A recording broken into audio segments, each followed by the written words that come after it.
Hello everyone, welcome back to my YouTube channel. In today's video, I'm going to be baking my birthday cake. It's going to be a coconut cake and I'm adding a twist to the cake. So, if you want to learn a new recipe on how to make your coconut cake to be perfect, then stay tuned to the end. Again, welcome back to the channel. Let's dive right into making the coconut cake. Ciao!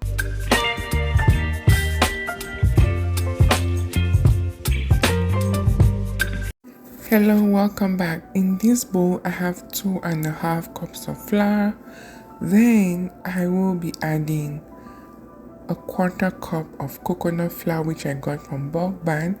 Bulk Barn is a shop that sells most of the baking things, either wholesale or in small quantities. Then I will be adding a 1/4 cup of cornstarch. So at this point, I'm building up my dry ingredients. So 2.5 cups of flour, a 1/4 cup of coconut flour, a 1/4 cup of cornstarch. Then I will be adding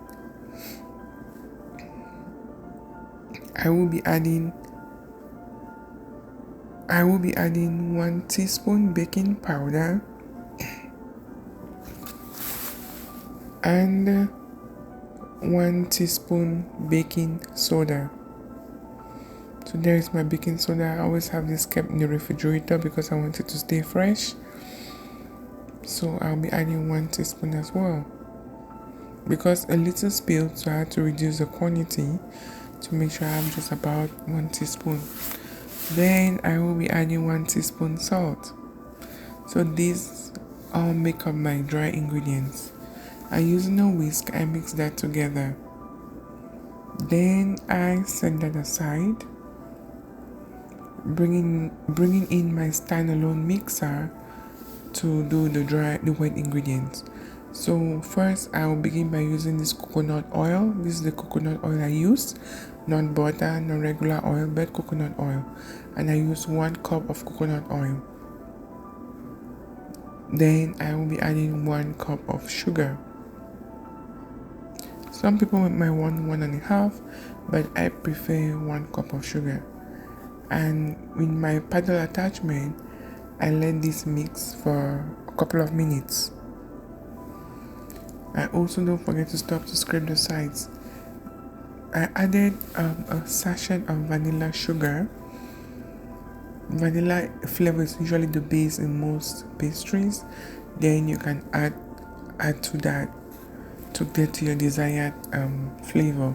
But for the most part, vanilla flavor is always the base. Like I said earlier, I stopped to scrape the sides. I continue to mix.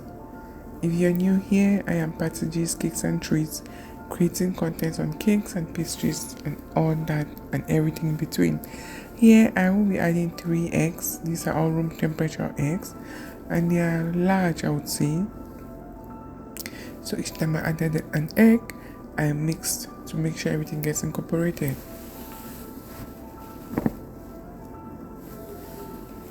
If you watched to this point and you haven't subscribed, please hit the subscribe button. Turn on your notification for future uploads, as well as for for the pictures I share and the shorts. Again, remember I said you have to stop to scrape the sides. That's exactly what I was doing. Then I will be adding 2 teaspoons of coconut flavor. I got this from Cameroon, and I know most Cameroonian vendors for pastries get their supplies from Nigeria, so I would say this is more like a Nigerian product. And I love it because the smell, the flavor is out of this world. So I added 2 teaspoons, and here I started adding my dry ingredients, alternating with the coconut milk. In this recipe, I will be using 1 can of coconut milk. Just continue to watch as I mix.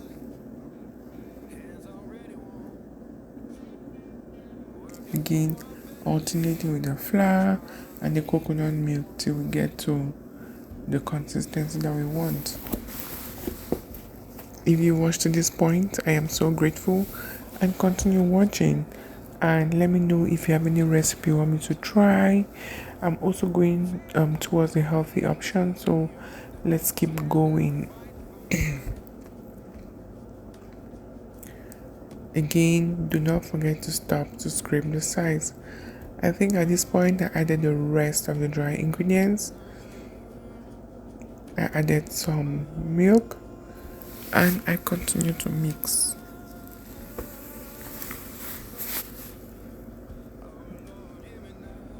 There you go. More milk. And I continue to mix. Here, I think the standalone mixer had done enough. It was time for me to just even it out using my spatula. So I mix that together. And then I will be adding my shredded coconut. I will be adding half a cup of shredded coconut.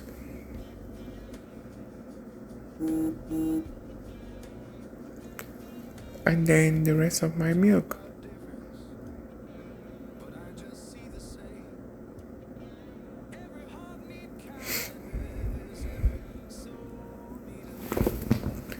Then using my spatula, I mix everything together.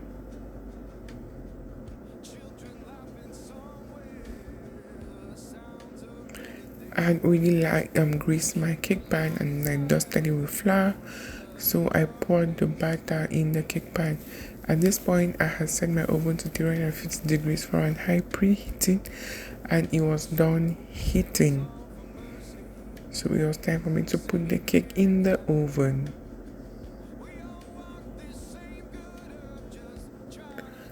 But first, I scraped everything and put them in the cake pan.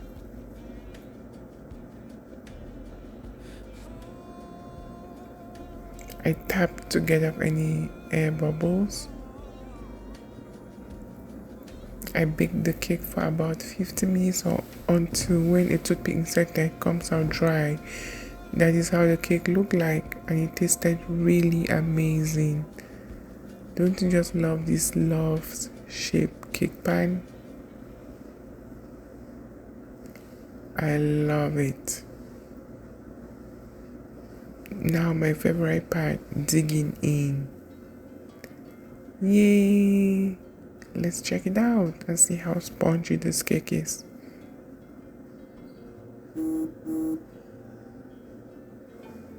There you go. Look at that. And the aroma is out of this world. Thanks so much for watching. Don't forget, life can get better. Eat cakes to make it sweet. Until next time. Bye.